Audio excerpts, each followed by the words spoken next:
Welcome to Shri Rajiv Gandhi IAS academy. Friends, இந்த வீடியோவில் November 27 current affairs எல்லாமே பார்க்க போகிறோம். சரி, வாங்க பார்க்கலாம்.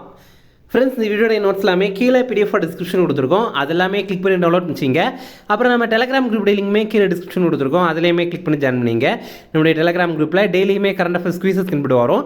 நீங்களுமே ஜாயின் பண்ணி அட்டெண்ட் பண்ணிக்கலாம். ஓகே, சரி வாங்க பார்க்கலாம். ஃபஸ்ட்டு, விண்வெளியில் அமையுள்ள இந்தியாவின் முதல் செயற்கை நுண்ணறிவு ஆய்வகம் எது? இதற்கான ஆன்சர் MOITD. இப்போது இந்தியாவிலிருந்து முதல் முறையாக ஒரு ஏஐ லேபை ஸ்பேஸில் அமைக்க போகிறோம். இது அமைக்க போகிற நிறுவனம் ஹைதராபாத்தை சேர்ந்த டேக் மீ டு ஸ்பேஸ் அப்படிங்கிற நிறுவனம். இந்த லேபுடைய பேர் என்ன அப்படின்னா MOITD அப்படிங்கிறது. அதாவது my orbital infrastructure technology demonstrator அப்படிங்கிறது தான்.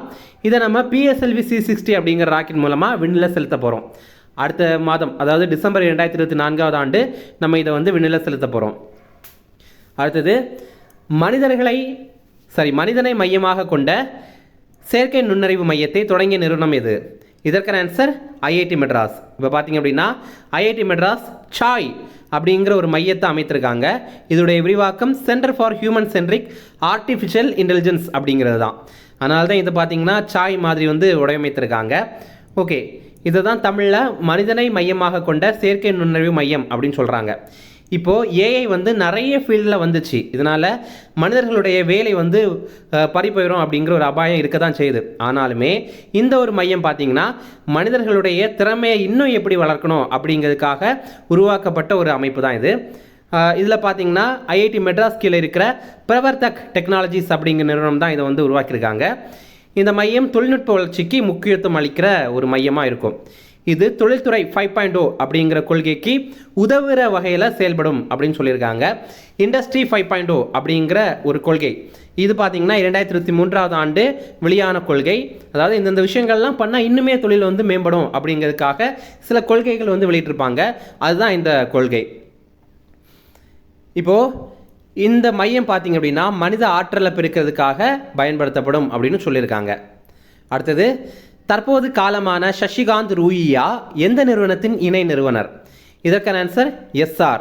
இப்போது SR குரூப் அப்படிங்கிற நிறுவனத்துடைய கோஃபவுண்டர் சசி ரூயியா அப்படிங்கிறவர் இப்போ மரணம் அடைந்துட்டார். இவர் பார்த்திங்கன்னா இந்த நிறுவனம் பார்த்திங்கன்னா வணிக பயன்பாட்டு வாகன உற்பத்தியில் இந்தியாவுடைய மிக முக்கியமான நிறுவனங்களில் ஒன்று. இதை உருவாக்குனவங்க 2 பேர், சசிகாந்த் ரூயியா மற்றும் ரவி ரூயியா அப்படிங்கிற 2 பேர். இவரை சசி அப்படின்னு ஷார்ட்டாக சொல்லுவாங்க. ஆனால் முழு பேர் சசிகாந்த் அப்படிங்கிறது தான். ஓகேவா? இப்போ இந்த SR நிறுவனம் எந்தெந்த துறைகளில் இருக்காங்க அப்படின்னா எண்ணெய் சுத்திகரிப்பு, ஆற்றல், துறைமுகங்கள், சுரங்கம், உணவு, இந்த மாதிரி பல்வேறு துறைகளில் இவங்க இருக்கிறாங்க. ஃப்ரெண்ட்ஸ், நம்ம ராஜீவ் காந்தி IAS அகாடமியில் TNPSC Group 1, Group 2, Group 4 எக்ஸாமுக்கான கிளாஸஸ் ஸ்டார்ட் பண்ணியிருக்கோம். இதில் பார்த்தீங்கன்னா ஆன்லைன் கிளாஸஸ் இருக்குது, அல்லது நீங்கள் நேரடியாக படிக்கலாம். நீங்கள் நேரடியாக படிக்கணும் அப்படின்னா சென்னையில் அண்ணா நகரில் நம்முடைய கிளாஸஸ் இருக்குது, நீங்கள் அங்கே படிக்கலாம். அதே மாதிரி ரெகுலர் பேட்சஸும் இருக்குது, அதே மாதிரி வீக்கெண்ட் பேட்சஸும் இருக்குது. நீங்கள் ஏற்கனவே வேலைக்கு போயிட்டுருக்கிறீங்க அப்படின்னா வீக்கெண்ட் பேட்சஸில் கூட நீங்கள் ஜாயின் பண்ணி படிக்கலாம்.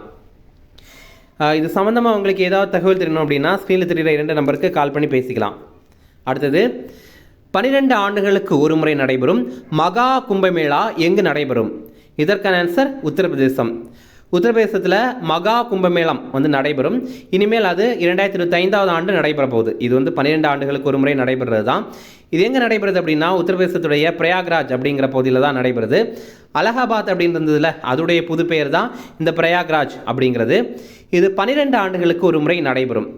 இதில் என்ன கான்செப்ட் அப்படின்னா மக்கள் என்ன நம்புகிறாங்க அப்படின்னா கங்கை நதியில் அவங்க நீராடினாங்க அப்படின்னா அவங்களுடைய பாவங்கள் எல்லாமே போயிடும் அப்படிங்கிற மாதிரி நம்புகிறாங்க. அதற்காக தான் இந்த மகா கும்பமேளா நடத்துகிறாங்க. இது 2025 ஜனவரி 13 பிப்ரவரி 26 வரைக்கும் நடைபெறும். முதல் முறையாக இதில் தீயணைப்பு ரோபோக்களை பயன்படுத்துறதுக்காக முடிவு பண்ணியிருக்காங்க. ஏன்னா இந்த மாதிரி பெரிய ஒரு கூட்டம் இருக்கும்போது அங்கே தீ வர்றதுக்கான வாய்ப்பு இருக்க தான் செய்யும். ஓகேவா? அப்போ தீ அணைக்கிறதுக்காக இந்த ரோபோக்களை பயன்படுத்த போகிறாங்க.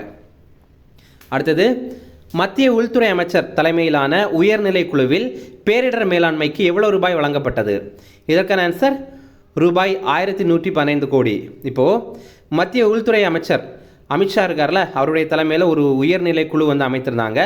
என்னென்னா இப்போது எவ்வளோ ரூபாய் பேரிடர் மேலாண்மைக்கு நம்ம இப்போ வழங்கலாம் அப்படின்ற மாதிரி முடிவு பண்ணி 1115 ரூபாய் கொடுத்துருக்காங்க. 1115 ரூபாய் கோடி அந்த அளவு கொடுத்துருக்காங்க. இந்த உயர்நிலை குழுவுடைய தலைவர் மத்திய உள்துறை அமைச்சரான அமித்ஷா. இதில் யாரெல்லாம் உறுப்பினர்களாக இருக்காங்க அப்படின்னா நம்முடைய மத்திய நிதித்துறை அமைச்சரான நிர்மலா சீதாராமன், அப்புறம் வேளாண்மைத்துறை அமைச்சரான சிவராஜ் சிங் சௌஹான், அப்புறம் நிதி ஆயோக் அமைப்புடைய துணைத் தலைவரான சுமன் பெரி, இவங்க எல்லாருமே உறுப்பினர்களாக இருக்காங்க. இப்போது 15 மாநிலங்களில் நிலச்சரிவு அபாயத்தை தணிக்கிறதுக்காக ரூபாய் 1000 கோடி நிதியுதவிக்கு இவங்க ஒப்புதல் வழங்கியிருக்காங்க. இதில் நம்ம தமிழகத்திற்கு ரூபாய் 50 கோடி வந்து வழங்குறாங்க. இதை தவிர பேரிடர் மேலாண்மை பயிற்சிக்காக ரூபாய் 115.67 கோடி வந்து ஒதுக்கீடு பண்ணியிருக்காங்க.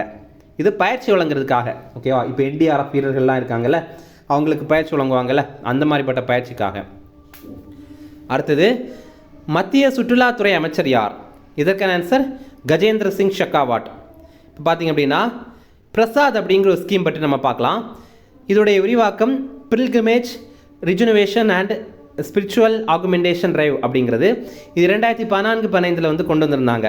தமிழில் இதை புனித யாத்திரை புத்துயிர் மற்றும் ஆன்மீகம் பாரம்பரிய பாதுகாப்பு இயக்கம் அப்படிங்கிறது தான்.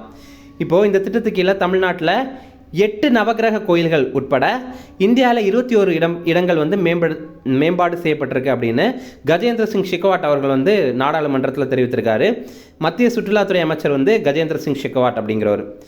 மத்திய கலாச்சாரத்துறை அமைச்சரும் இவர் தான்.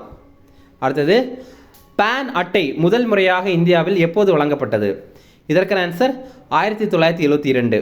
பேன் கார்டு, பேன் இதோடைய விரிவாக்கம் பார்த்திங்க அப்படின்னா பெர்மனண்ட் அக்கௌண்ட் நம்பர் அப்படிங்கிறது தான். தமிழில் நிரந்தர கணக்கு எண் அப்படிங்கிறது. இது 10 இலக்கங்களை கொண்டது. இதில் நீங்கள் பார்த்தீங்கன்னா தெரியும், இதில் 10 இலக்கங்கள். உங்ககிட்ட கூட ஒரு பேன் கார்டு இருந்துச்சு அப்படின்னா பாருங்கள், அந்த நம்பர் டிஜிட் எல்லாத்தையும் சேர்த்து வந்து 10 இலக்கங்கள் மொத்தமாக இதில் இருக்கும். இப்போ இந்த பேன் 2.0 அப்படிங்கிற திட்டத்திற்கு மத்திய அரசு ஒப்புதல் வழங்கியிருக்காங்க. இதில் பார்த்தீங்கன்னா எதற்காக இது அப்படின்னா, இப்போ வரி செலுத்துவாங்கல்ல, அவங்க ஏதாவது பதிவு பண்ணணும் அப்படின்னா அது இப்போ கொஞ்சம் ஸ்லோவாக தான் இருக்குது. அதை கொஞ்சம் கூட வேகப்படுத்தணும் அப்படிங்கிறதுக்காக தான் இதை வந்து கொண்டு வந்திருக்காங்க. அதே மாதிரி இனிமேல் புதிய பேன் அட்டையில் QR கோடு வந்து பொருத்தப்படும் அப்படின்னு சொல்லியிருக்காங்க. ஏற்கனவே சில அட்டைகளில் இந்த மாதிரி QR கோடு வந்து பொருத்திருக்காங்க தான், ஆனால் இனிமேல் பார்த்தீங்கன்னா எல்லாத்துலேயும் அது பொருத்தப்படும் அப்படின்னு சொல்லியிருக்காங்க. அடுத்தது சில ஷார்ட் நியூஸ் ரெஃபரன்ஸ், அதையுமே பார்க்கலாம். பிரேசிலுடைய இந்திய தூதராக தினேஷ் பாட்டியா அப்படிங்கிறவரை நியமனம் பண்ணியிருக்காங்க.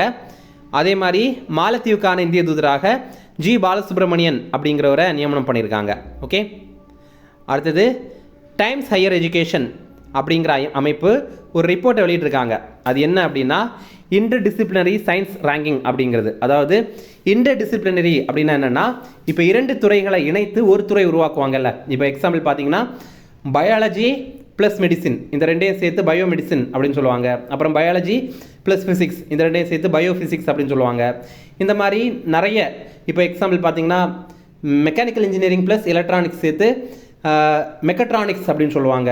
அதெல்லாம் இருக்குல்ல, அந்த மாதிரி இருக்கிறது தான் இன்டர் டிசிப்ளினரி சயின்ஸ் அப்படிங்கிறது.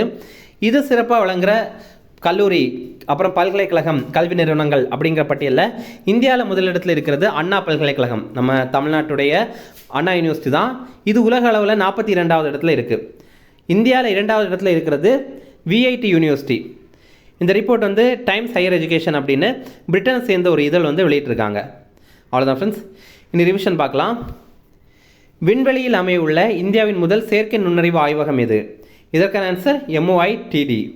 அடுத்தது மனிதனை மையமாக கொண்ட செயற்கை நுண்ணறிவு மையத்தை தொடங்கிய நிறுவனம் எது? இதற்கான ஆன்சர் IIT மெட்ராஸ்.